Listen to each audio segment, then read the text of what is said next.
There we go. All right, we are finally live. That was a little bit of a hiccup. That's my fault. See, I get trying to get too efficient and end up screwing things up on my end. I apologize for that. But anyway, welcome to the Rainy Cajun podcast. I am your host, the Rainy Cajun. And today we're here to carry on with our discussion of olive salad. This will be the second and final discussion around olive salad.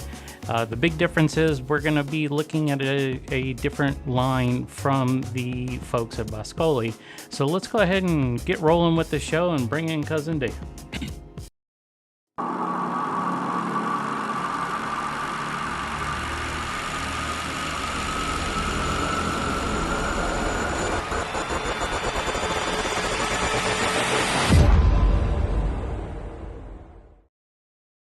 Louisiana.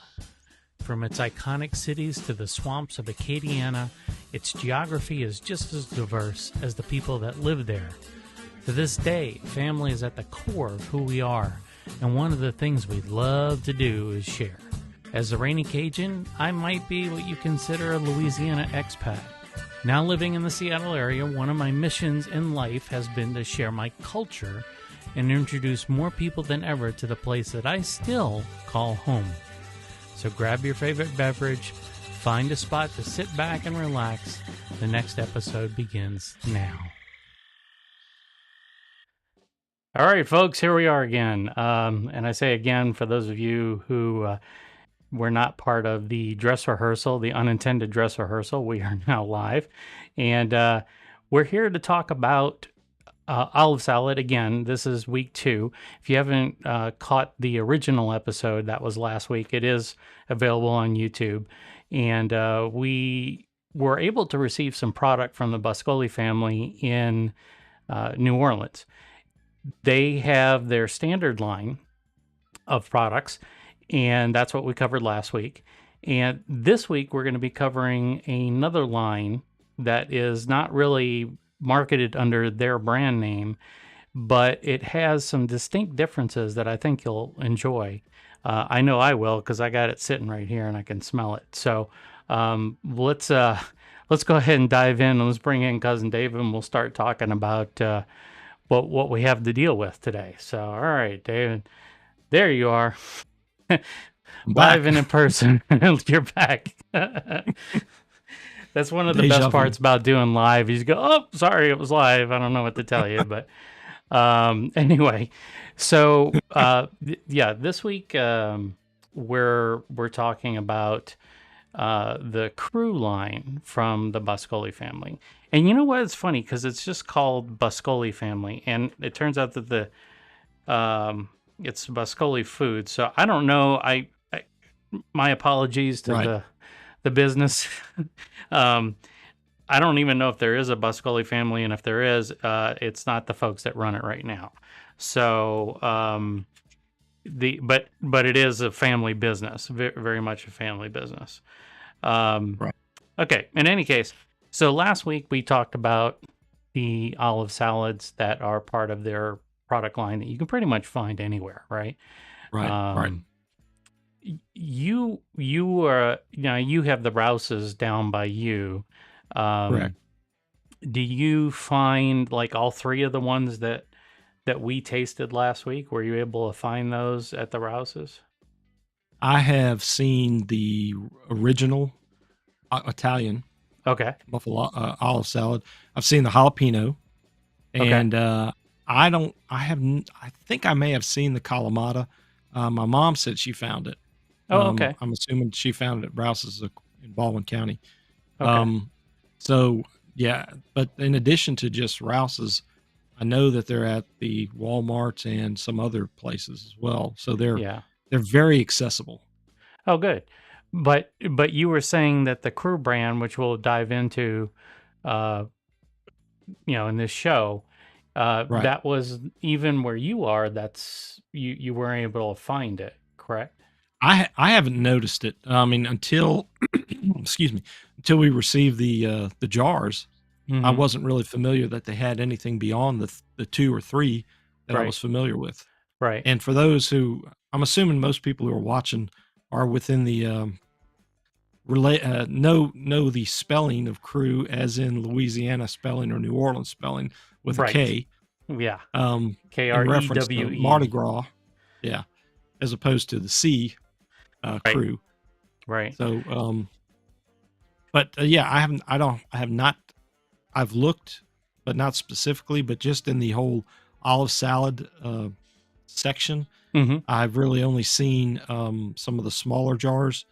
So I will double check next time to verify that whether or not we can get it here. Okay. Because I think people are going to want to get it after they hear us talking. Yeah, definitely. As I was putting these taster plates together, I was just maybe sampling each and every one a little bit, Yeah. and I got to the. So we got 3 flavors today. We've got their muffuletta, which is this guy right here. I always go the reverse. No. There we go.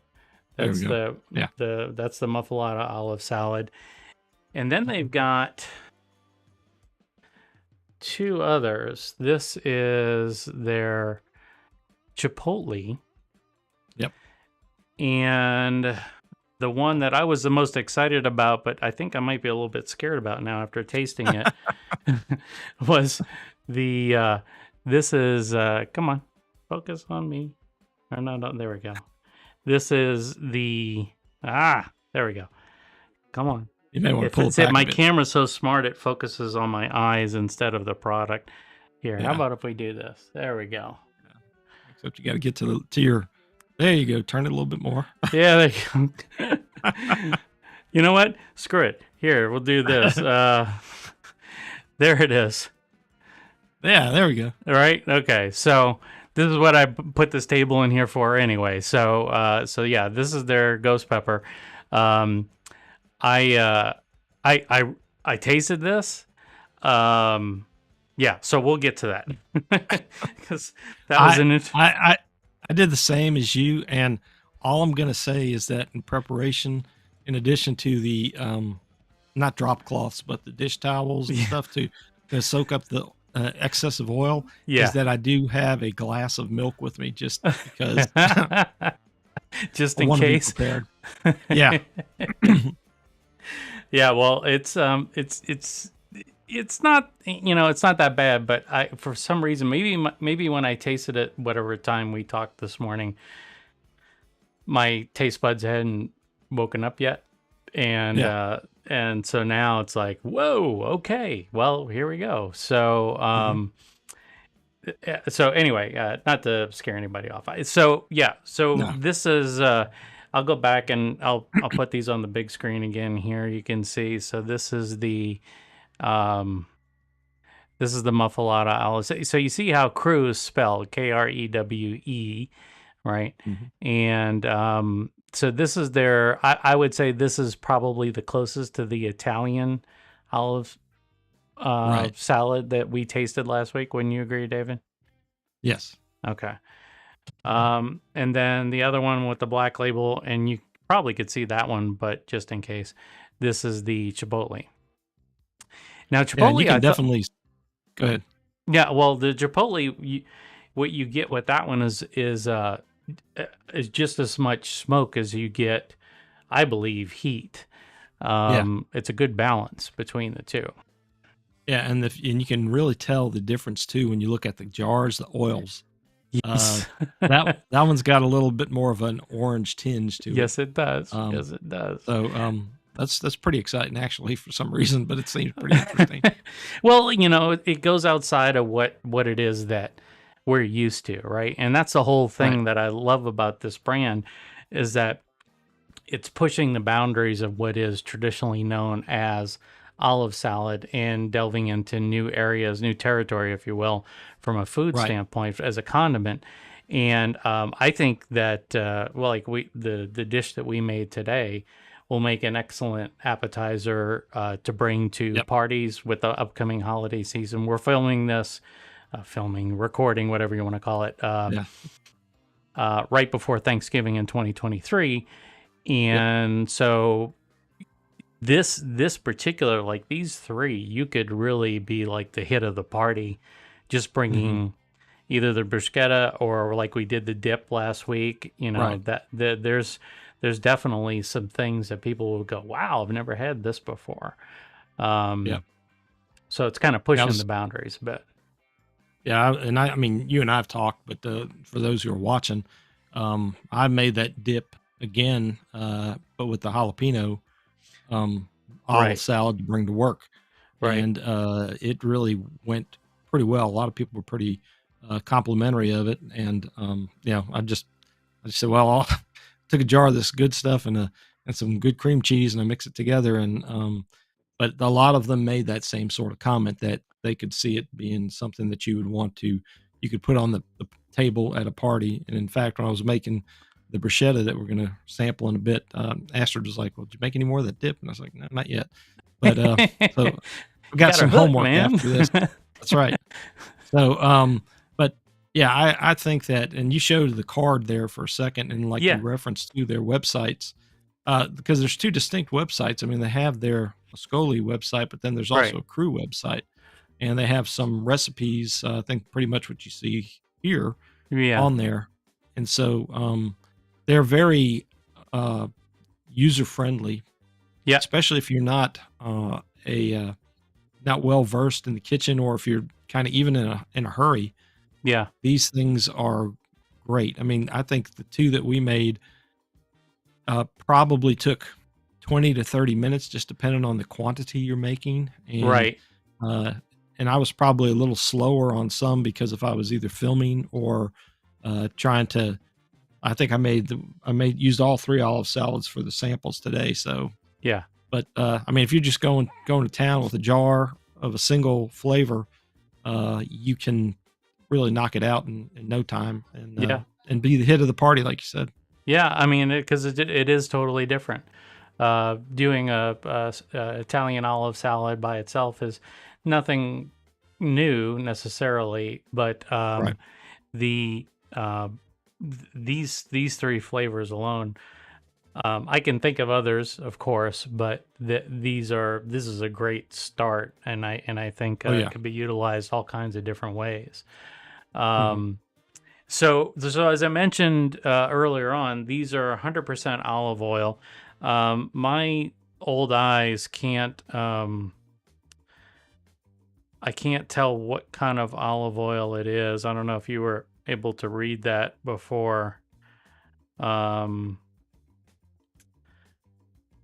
didn't bring my readers, but Yeah, I mean, I don't given the think it. fact that it's not an orange, I mean, not an orange, it's not a greenish tinge. I'm gonna Right, guess they're maybe just virgin olive oil and not extra virgin. right, Um, right. but and like we talked about last week too, the we've both, I think, become very cognizant of the fact of trying to reclaim these oils after we get rid of the contents of the jar, because there's a lot of possibilities. I think that once you taste them, you can start thinking of things to cook with or mix it in. Yeah, Because I mean, just even the oils, using those in the base of some other oil uh, based dressings or something. I yeah, mean, definitely. I totally see reusing this oil for yeah, pickled okra. We talked about earlier, pickled okra, pickled jalapeno. There's definitely. I yeah, don't know if I do the pickled jalapeno with the ghost, but yeah, but why not? I don't know. yeah. The worst that You can don't have any happen. place. Yeah, don't. You don't have any place to go the next day, maybe. But, Take your Prilosec at night before you go to bed. yeah, But I think this probably just calls for us to dive in here yep, and taste these. Now I got these crackers. There we go. These are the crackers that I got. The ones with the serrated edges, and I think I had mentioned that to you earlier. And these are they're good, but the biggest problem I saw with it, just in my initial tasting, is that they The olive oil just runs right off of it. They don't absorb really hardly Yeah. anything. So I'm gonna get my. I didn't bring a towel, but I did bring a lot of paper towels. So, all right. Just in case. That's one of the reasons why I like wearing black at this show is it's hard to see the stains from the oils. All right, so let's take a look here. So this is the muffuletta. That's what I'm going to go with first, too. Okay. And this one, it looks like, it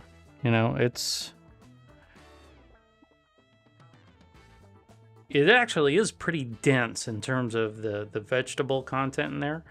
But you can see that there is a decent amount of olive oil in there, and I did use some of the olive oil to do the bruschetta that we'll taste later.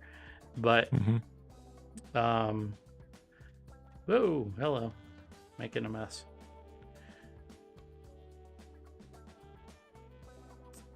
I'm gonna get. This is just a guess on my part. I'm wondering if they use their base recipe, but maybe the big difference here, like we talked about, is instead of the blended oil, maybe they've got just 100% olive oil. But I guess we'll taste it and find out.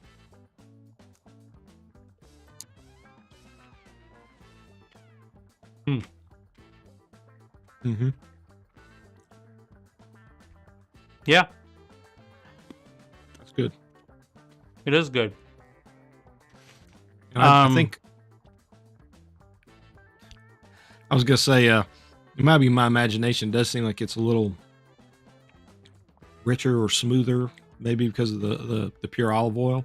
Right. But the same comments I made last week about being well balanced, it's very the salt content is perfect in my opinion. I don't find it too salty at all. I find it just what I really need. Yeah. From my palate. Yeah, I like that's just a really good base. I mean, you could make a dip out of that just as easily as the other stuff that we used. Matter of fact, when you think about it, when the dip we made last weekend was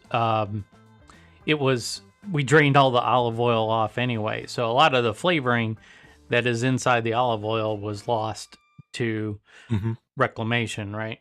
So so then, all right, so the next one is going to be the Chipotle.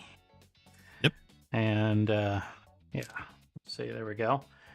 And this one, my sense was just in a little taste that I snuck of it. Well, first of all, yeah, you can see in the cap here, that is it may not look so much in the shot, but that is orange. I mean, that's orange. It's definitely not green. But that one, let's see. Try and get some of the stuff cleaned off. See if I can. I'm gonna push this off to the side. There we go.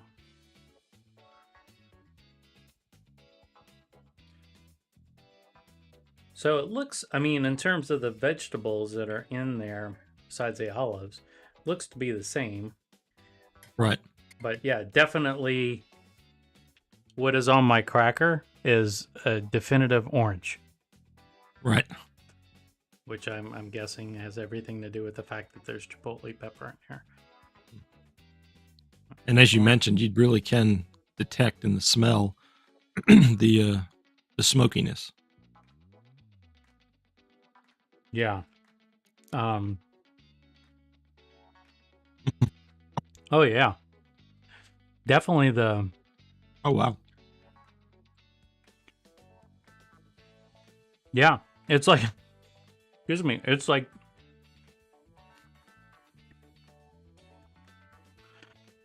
I don't even want to say it's smoked olives because you don't really. You get the tanginess from the pickled vegetables in there, right? Yeah. But there's a distinct undertone of smoke Mm-hmm. There's a and little little heat. heat finish at the end. Yeah. I like that. That one's. I mean, you can definitely taste the individuality of all these different olive salads. Yeah. Because I mean, that one.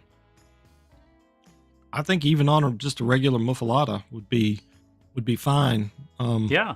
There's another flavor, and maybe we can read the ingredients afterwards that I detect, but I really like that one too.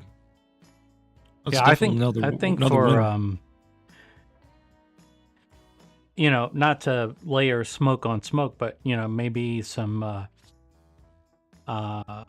smoked pork loin, and Yeah. you drizzle that on top, so it's kind of like pork bruschetta, right? Yeah. You put that on top. That might be good. Mhm. All right, so here comes the big daddy. So this is the ghost pepper, and this one is deceptive in that looking at it, it is very much innocuous looking. Right. There's you look at it, this is olive salad, right? But if you, I'm gonna smell it. Oh yeah, you definitely. Yeah, you definitely. You Yeah, definitely don't breathe get- too deep. Take a sip of water here. I don't think there's anything aerosol about it, but dang. Okay, so yeah, this one's gonna be definitely. I think I'm just gonna go with a half. Call it a half order. Yeah.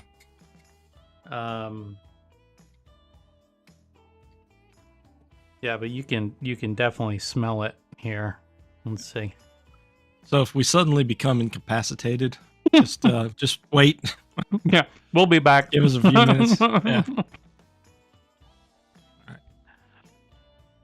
Oh yeah. Oh yeah. Yeah, that is. Ooh, yeah. All right, Matt. If you're watching, ma'am, you said it's not too hot. I might have to take you to task on that, buddy. It's not. It's really not that hot. It dissipates fairly quickly, but it remains, at least for me, on the sides of my mouth. That heat is still there. Yeah. And definitely, it is a lingering heat. Yeah. Got a little hang time. Yeah. I like the football reference. Yeah. But it's not something that's crazy, stupid. No. Matter of fact, I would say that this is actually quite tasty. You just have to use it in moderation. And this actually might be something that's good that's blended up and put into either a dip. Actually, the two of those together. So you take the Chipotle and you take the Ghost, and you get that kind of good smokiness from the Chipotle, and it's got a tinge of heat. But then it's like, nope, I want my heat there. And then you put in the ghost pepper, and it's like, okay, you got it. And then you can control the amount of heat that way too. So you don't have to do like a 1-to-1. You could go, 1 to a half or something like that. But it's not for the faint of heart. But I mean, it's already dissipated. It wasn't intolerable at all. It was actually It had a good flavor, and that tanginess again from the vegetables. Yeah, really good. Now, you had said something about reading the label. Did you? Oh, you were looking to see what kind of vegetables were in there? Is that? No, on the Chipotle, what I was trying to figure out is if there was a different, yeah, either vegetable or herb spices or something that may have given that one a little more distinct flavor. Let's Um, see here. the ghost, no, I agree with you on the ghost. I think that don't want to give it to your young kids unless they like hot stuff. Yeah. But I think the myth of Louisiana foods, Cajun foods, or Creole foods being hot. Right. Um, Yeah. to me, this is even if it's hot for our taste, it's no hotter than having. It's better still than these commercial brand Cajun or Louisiana products that are just crazy hot with Right. no flavor. This has Right. got flavor and the heat, and this is heat done right. Let's put it Yeah. that way. Well, I mean, that's kind of, it's kind of it's an unfortunate stereotype that, you see people all the time. It's like, oh, I love Cajun food, but I don't love spicy. And it's like, not all Right. Cajun food is spicy. And even if it has heat to it, it is not punch you in the mouth type of heat. It is very much balanced, and it's Mhm. designed to be a complementary property to the dish, whatever it is. Right. It's not like it's just heat thrown in there to make it hot. Right. And I think that there's a lot of people that think that that's what Cajun food is. It's like, oh, I love Cajun food, but I can't eat it because it's too spicy. And you get a lot of Right. that up here. And I'm sorry, Seattleites, y'all need to, grow a pair, because this is the kind of stuff that it's you're missing out. You're just totally missing out. Yeah, and it's got a little bit of heat to it, but it's not like, I don't, if anybody's watched the chicken wing eating thing that they got on YouTube, the hot ones, and what those people are doing during the show, crying, drinking gallons of milk, it's not Yeah. anywhere near that, and it never is. Oh, no, I no. mean, none of the Cajun food that well, again, all these ones that say Cajun this or Cajun that, if they have to put Cajun in front of it, Yeah. chances are it's not really Cajun. Yeah, the family dishes we would have grown up with would not have been crazy hot like this. And if you get them from somebody maybe who's the last generation, 30 or 20 to 30 years old, and maybe if they didn't have correct upbringing on exposure on the foods, then they may get a sampling that is just crazy hot. But I think if you go to the old recipes and go to the old styles of cooking, you'll realize that it's balanced and layered. And Right. There are some hot things. Some andouille sausages can be very hot. Sure. Some tasso, the smoked pork can be hot, but those things are also a seasoning meat. They're preserved and they're seasoning meat. So Right. you're not supposed to necessarily eat a big chunk of it. You're supposed to kind of cut it up and throw it in your Yeah, in you your distribute it. beans, right? And it Yeah. blends that flavor throughout those dishes. So I think with any of these, I would just suggest that before you ever use them, just try them and get a little spoon on a cracker like we did, so you have an idea of how much to use if you want to use Yeah. a lot. Yeah, You know, definitely. And like I was saying, we're gonna give you guys links. It will be in the bottom of the description, at least on the YouTube page. I'm not sure about Facebook, but we'll have it up there. But you can buy these directly from Boscoli Foods. They do ship directly from their website. So if you can't find it in your area, chances are you'll be able to get it directly from them. And I haven't looked on Amazon yet, but if I do find an Amazon link, I will absolutely post it and put it in the description. So if you might be able to get a little bit faster. Who knows? Yeah, and I was gonna say these jars are perfect size for stocking stuffers. Yeah. And they've got some substance to them. I mean, you could whap somebody upside the head with one of these and probably knock them out. Not that I'm advocating for that, So eat responsibly. But if you've got some salad lover folks in the family. I mean, there's 6 if you go between the Boscoli and the Krewe. You've got 6 different flavors to try, Right. and I would, to me, getting that on this, me personally, but that's because I like food. If I got a box of those for Christmas or something, I would be very overjoyed with Yeah. it. And I think that just my 2 cents there. I'm just looking out for the the olive lovers out there. Yeah. Yeah. Well, so shall we try our dish that we made? Sure. Yeah, all right. Believe it or not, we've been yapping already for 30 minutes. All right, so, I guess I'm polishing the surface of my metal table here with olive oil. Maybe that's a good thing. I don't know. Yeah. So here what we've got. Yeah, I like your bread better than mine. I don't know. This is just some French bread that I got. All right, I'll give away my secret. I got it at Costco. And the prices are decent and the bread is actually pretty good. So, you know what? Before we eat this, why don't we play the video of you making it so you can see what went into making these? And if you want to narrate for us, that would be ultra cool. Okay. Yeah. All right, let me pull that video up.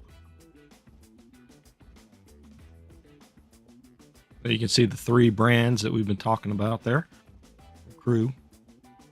And this is their actual recipe from the card we looked at, and then from Krewe. And I've just tried to put out the recipe as far as all you need is some Italian bread, the muffuletta olive salad, some shredded provolone or mozzarella, and some tomato. And they call for either Roma or Creole. And they suggest you do about a 1/2 inch thick Italian bread. What I found yesterday was the ciabatta bread, and as far as an Italian, but I think a baguette would actually work a little bit better. I toasted it lightly, very swift when I use the toaster there, and I think that I did it today a little longer to get it a little crisper. Okay. And I used just one of the regular olive salads, and even though they don't call for it, even though I separated it, I kind of like the idea of putting the olive oil on it to soak into the bread. And then just spooned as much as I could in this particular case, filming and trying not to be excessive. Just put about a good tablespoon on it. Yep. And then some provolone I had sliced, and then I also had some mozzarella. And then that simply will go back into the oven and melt it.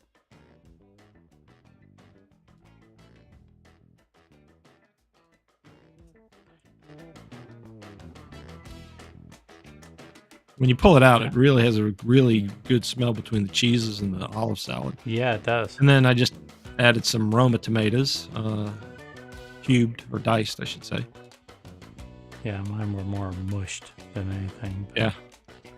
And then, like I said, you can find it at the crewfoods.com website. And as Jeremy said, it makes another wonderful appetizer dish. Find us on these websites here. So it's like I said, even though I sped up the camera some, that was about a 2 or 3 minute video there. And so maybe 30 minutes tops if you're making enough for a family of 4 or for a party. Yeah. To do like a tray's worth. For me, let's see, the show started at 11:30 local. I started making the bruschetta at 11:10. So that gives you an idea. Now, I only did 4 pieces. But the way I did it was that I toasted the bread in the toaster oven, in the toaster. And then I went ahead and I put the toppings on just like you did, and then melted it in the air fryer for all of Okay. 3 minutes. And not only Okay. did it have the effect of melting the cheese, it crisped up the bread even more Yeah. than it was. And then yeah, so mine is like I think we already looked at that. There's mine there. And it it is it's a it's a good looking this this on a plate, a plate full of these. Oh yeah. Also I sprinkled some kosher salt and black pepper on the tomatoes Okay. before I put them Yeah, that would on help. top. Yeah. All right. I think the key is like you have there a wider. If you can get a wider base platform to put the olive salad on, Yeah. and then get it a little crisper. I think that, like I said, because I had a smaller bread than I was hoping to use. I think that allows the allows you to handle it when you're eating it a lot easier too than a smaller bite. Right. Right. So, Speaking of bites, let's all right. bite. So I actually did you made do- all three. Yeah, me too. Okay, so Me too. I'm going with the regular first. Yeah, that's what I'm doing too. Because, yeah, yeah. Well, let's give it a try here. Good thing is with it sitting there, like you do with your muffuletta, the olives, oils and juices really get into the bread. Yeah. Well, I gave one slice to the missus on the way up here, and I got a thumbs up from her on this particular one, the muffuletta.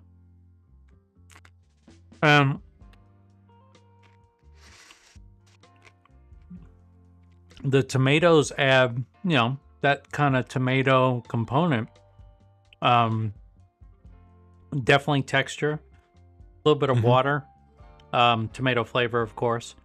It's just, it's a good balance with the olive salad. It's like, Sorry. are we talking about Louisiana stuff, or are we talking about Italian? Because it seems like the last 2 weeks have been about Italian stuff. Well, like I said, know. it's Creole Italian Mm-hmm. is the term that is used around New Orleans.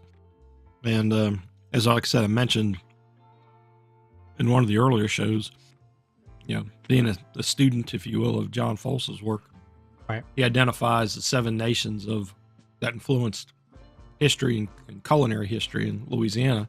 Of course, you had the Native Americans, the French, the enslaved Africans, the Spanish, the English, the Italians, the Germans. Right. And well, that's the 7. And I think that when you talk about Cajun Creole, that's also kind of an outgrowth of the French groups. So the Italians would have been one of the later groups that arrived in like the 1890s compared to some of the earlier ones. And probably in 100 years from now, you'll be looking at maybe there'll be 8 nations, because with a lot of the Vietnamese and maybe even other Hispanics influences. Yeah, the post-Katrina, the influx of Hispanic immigrants to rebuild the city was quite substantial after Katrina. So, okay. It makes it, like I said, everything kind of it's nice because it doesn't take away, especially in New Orleans for some reason. It doesn't take away. It seems like they add, or they come up with their each group has like a little different contribution. And, and I think like you can see with like the French bread, what's it? How you say? Banh mi? No, that's not banh mi. No, yeah, it's a banh mi bread, but is it? It's the Vietnamese French roll. Right. I mean, a lot of people prefer that. My dad, right before he passed, went over there. And they got some of that bread, and to him, it was better than a lot of some of the French breads that he had in recent years before that. So, they're not really trying to just each of the groups that come in, they're trying to, I guess, put their spin and Yeah. add their homage to the old recipes as Yep. well. So it works out, and it's really interesting. So it's a good time to be alive with the Louisiana foods. Oh, definitely. Definitely. It's like I always said in one of my very first episodes, is this was the kind of the original fusion food, Yeah. right? There's, I mean, with so Exactly. many cultures coming together in one very small, geographically locked in area of land, Yeah. there's just a significant amount of multicultural influences. And, unlike what we see happening around the world today, where the cultures don't want to blend, they all just kind of got along. Now, it's not like I'm sugarcoating it. There definitely was differences, and All right. of course, with enslavement and whatnot, that was its own set of issues. But in terms of the cultures ultimately contributing together to define what it is that is a style, Right. Louisiana style food, unlike Chicago pizza or Philadelphia, the Philly Cheesesteak. cheesesteaks, yeah, or the New York sub. Right. The Louisiana has, as a state, its own cooking. It really Yeah. does, and it encompasses so many different things. It's not just Italian, it's not just Cajun, it's not just Creole. It's so many different cultures. But then the the fact that the cultures that settled here and eventually grew families here, they lived off the land. I mean, Right. the state's nickname is the Sportsman's Paradise. And if you watch any episodes, you see, I mean, the Cajuns, they very much lived off the land. Right. And that included frogs and alligators and things that we would generally find unpleasant. They lived off of nutria, possum, squirrels, all that fun Yeah. stuff. So, Yeah. I think as in terms of and then you're living in the swamps, right? Right. So you got malaria, you've got all these diseases, you got the heat, you got all these things. So I mean, the fact that these cultures withstood the test of time, Yeah. in and of itself, is a testament to the hardiness of Right. the region. So But you think about too, like the size of the French Quarter, the original city, yeah, and you had different cultures from the very beginning living basically next door to each other or street by street. Yeah. Like I said, some willingly, some unwillingly, mhm, but yet it's everybody was thrown into that same pot, if you will. yeah, And it didn't take long, I think, for people to learn from each other. There's I think we may have talked about it. There hasn't been some say it's a myth, some say it's a true story. And the origin, whether it was out in New Orleans or Mobile, was this Madame Langlois, who was Bienville's housekeeper, and all the French women were complaining when they first arrived that they didn't have their white flour and all the different ingredients that they needed. And so she had learned to cook the corn based flours and like cornmeals and corn breads, and use the filet and use all the different native plants, and had learned from the enslaved Africans as well as the Native Americans, right, and taught this new, what they said was the founding of Creole cooking. And like I said, some people say it's real, some people say it's a fictitious story. I'm sure that it represents what really happened. right. It may not yeah, have been a specific person. based on a story, Right. right? Yeah, based on a true story. Yes, Did you move on to the next one? To the I did. Chipotle? I couldn't wait any longer. Yeah, We're supposed to use the after show to kind of talk smack, but Yeah. I'll move on to. Okay. I think I this one, the smoke lingers, but it's not initially there. I think that the acidity from the tomatoes kind of masks the smokiness, but it's there on the back end, and then the heat is there on the back end too. But it's a very mild heat in the grand scheme of things. But it's like I really eating do like that one. Yeah, the Chipotle's pretty bomb. Wipe something up in the middle after we eat. After the show, I should say. But I like it. You know, I think overall, I that one is it completely twists around on its head what is olive salad, right? That smokiness alone kind of throws you off completely. Yeah. And if you're used to standard muffuletta olive salad, this is something that's wholly different, and is in my thinking at least, it's the uniqueness of this really does mean that this could be utilized in totally different ways that you would maybe not necessarily find yourself using olive salad for. I think if I would do this again with the bruschetta, I would go with a smokier cheese with this one. Smoked Gouda, I think it would. maybe, or Yeah, smoked Gouda is what I was kind of thinking. yeah. I think it would, even though it's two different type of smokes, I think that it would complement each other in this case. Yeah. That's just, I have to try that sometime. I think I might have some Gouda. I don't know if it's smoked, but we got some. I may have to go out and get some. Darn. Yeah. All right, on to the bomb. All right. Brace yourself. Make sure you don't inhale when you're eating.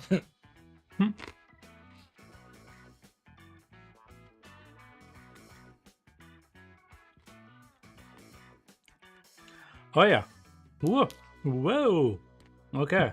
Then nothing masking that.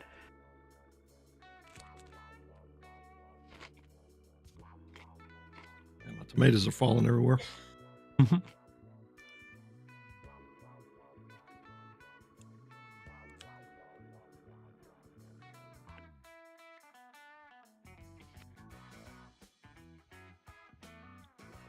Still good. I mean, it's just that you get the heat from the beginning. Yeah. It's not a lingering heat in the back. Right. Well, it is lingering. But you definitely taste it on the front of your tongue, your palate. Mm-hmm. Whereas the Chipotle seems to be more on the back end. Yeah. Whoa. Get some water.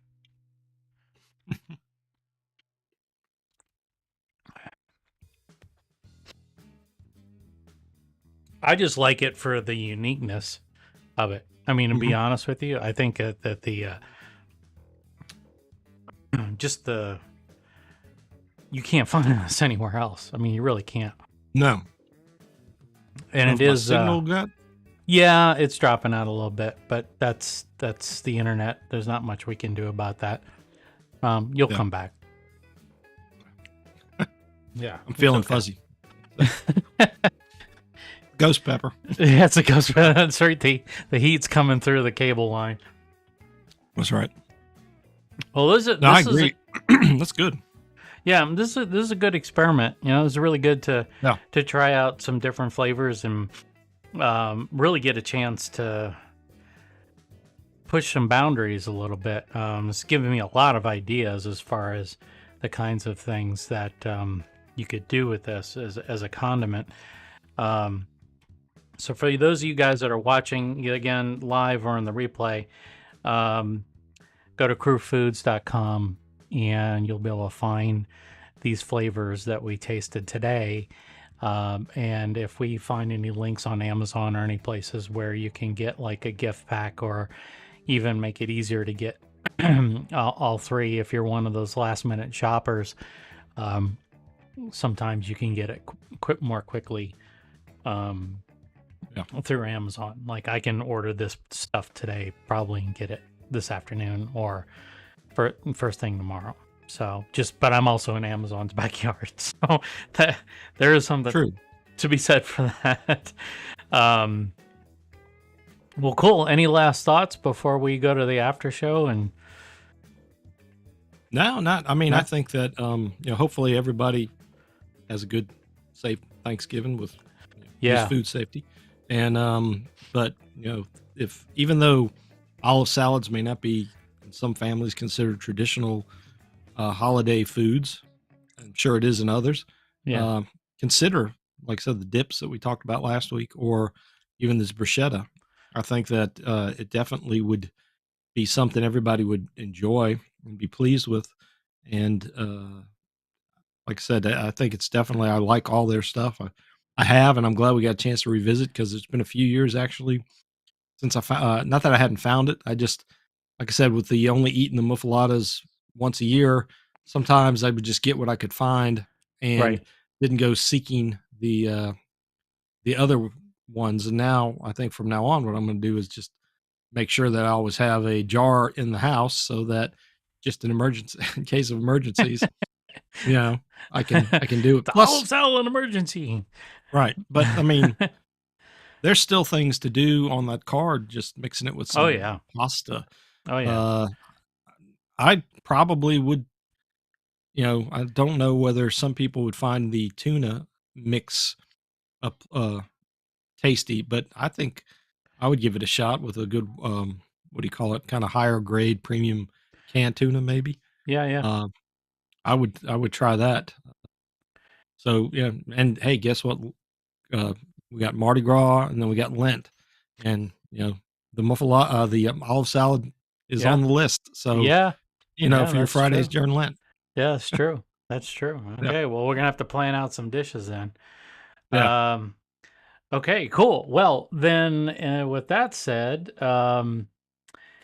we'll go ahead and wrap this. And hmm again, first of all, thank you for joining us. Thank you so much to Boscoli Foods for yes, supplying this ridiculous amount of olive salad. I think we're going to be set for quite some time. And no, you can't have any. You got to get your own.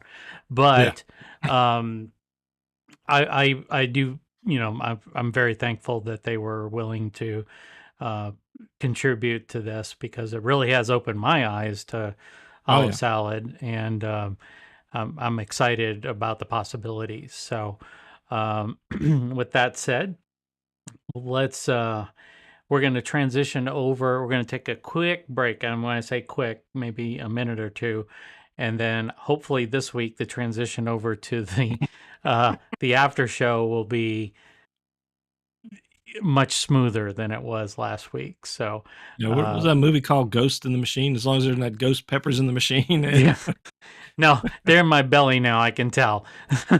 So, all right, guys. Well, thanks a lot. Be sure to like and subscribe. Please let other people know, your friends know about the podcast. We're doing our best to add more content, continue to do things that are interesting, and both to, of course, to us, but then to you guys as well, and then providing you with. Uh, Direct access to these things that we're talking about. Um, and just so you know, it's not every episode is going to be necessarily about food, but if there's a way to tie in food, you better believe we're going to do it. So, It's um, fun to eat on air, in my yeah, it opinion. is. This is one of the few times where you have a pass and you can eat on Yeah. air. So, And if anybody's got any suggestions too, yeah, contact us, yeah, contact yeah. you. You can send in, And just put in your comments either in the Facebook feed or on YouTube. We check both of them throughout the week, and it'd be great to get people's feedback. So, with that said, we will again. Everybody have a safe Thanksgiving.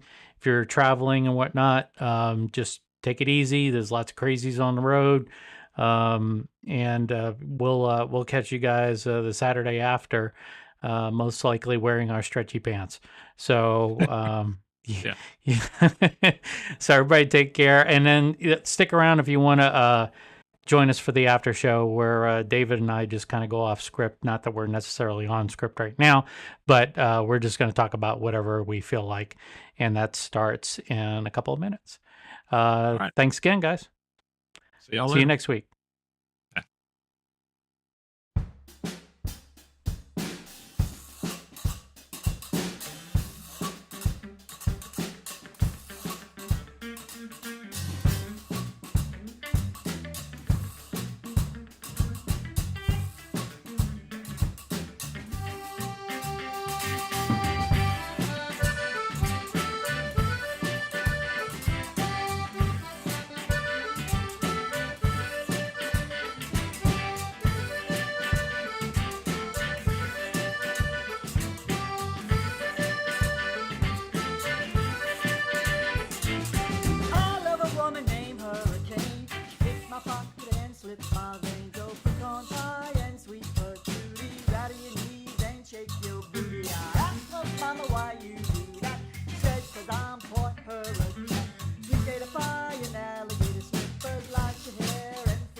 those drugs.